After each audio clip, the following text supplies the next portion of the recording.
We go back to you, Allison and Rob. Thank you, Carol. All right, let's bring in former prosecutor Thomas Glasgow, now a defense attorney. Let's talk about the defense in a second trial. What does the defense do differently this time? What's going to be the strategy for Sam Adams and his son? Well, the first thing you have to do as a defense attorney is figure out how the prosecution is going to change things up. They are obviously going to be trying this case differently than the way they tried it the first time, because they ended up with a hung jury. They are also going to be examining what they did and what they did wrong and what they did right and where they felt their weaknesses were in their case. And what's your first question to the jurors as you start to, try to pick their brains to figure out where it went wrong? You're going to find out what the strengths were in your case. What was it that hung them up? Was it the fact that there was no money exchanged? Was it the fact that they didn't feel like maybe this was anything but politics as usual, and the prosecution was just throwing out, well, this was political horse trading. There was no conspiracy here.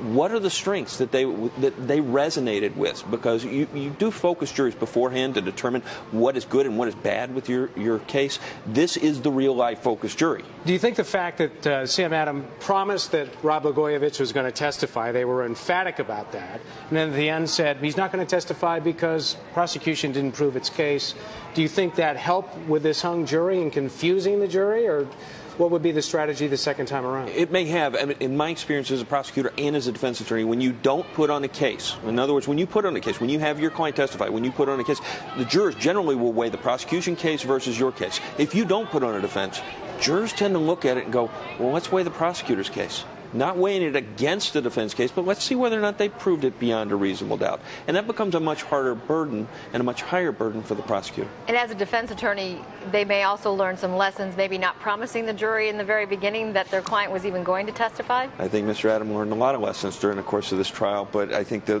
primary one is, don't overpromise when you've got your client sitting there and then you don't produce. Well, they have their client sitting on the 25th floor of the Dirksen Federal Building right now. He's now convicted of one count. What are they going to say to him? He's going to want to talk. What should he say? If you were his attorney, what would you say to him? The first thing I would tell Mr. Blagojevich is don't talk anymore. At this point, you're a convicted felon. You've got to be quiet. We don't want to poison the jury well with regard to any more things that you may or may not say, because he's going to want to come out and protest his innocence. That's not going to resonate with people because he's already been found guilty. You know Sam Adams, right? I do. Is he going to say that to him? I don't know. I don't know what Sam Adams is going to say. He's been very vocal, and he's also been on a lot of television shows, and it seems that even maybe if they gave him that advice, maybe their client wasn't listening. He is a very mercurial client, and I think that's what occurred during the course of this case. Sam Adams is a very good attorney, but he's got a client who's a little bit difficult to control, I would think. And how about that other client, his brother, Rod Blagojevich? Rod Blagojevich is a very good client. He seems to be listening to what Michael Ender's telling him. He seems to be doing what he's supposed to do. He comes across very, very well to the public. He's very stoic. He's very reserved. He's a very, very good client. And right after he got the news from the jury today that they were in fact deadlocked on the 4 counts against him, Rod Blagojevich made a statement. He was very strong in his statement. Hear what he had to say.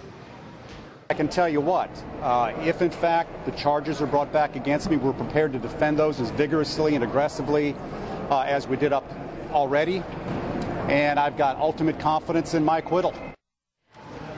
And that's the way you want a defendant to conduct himself when he gets that kind of news? He conducted himself perfect in front of the media, in front of others.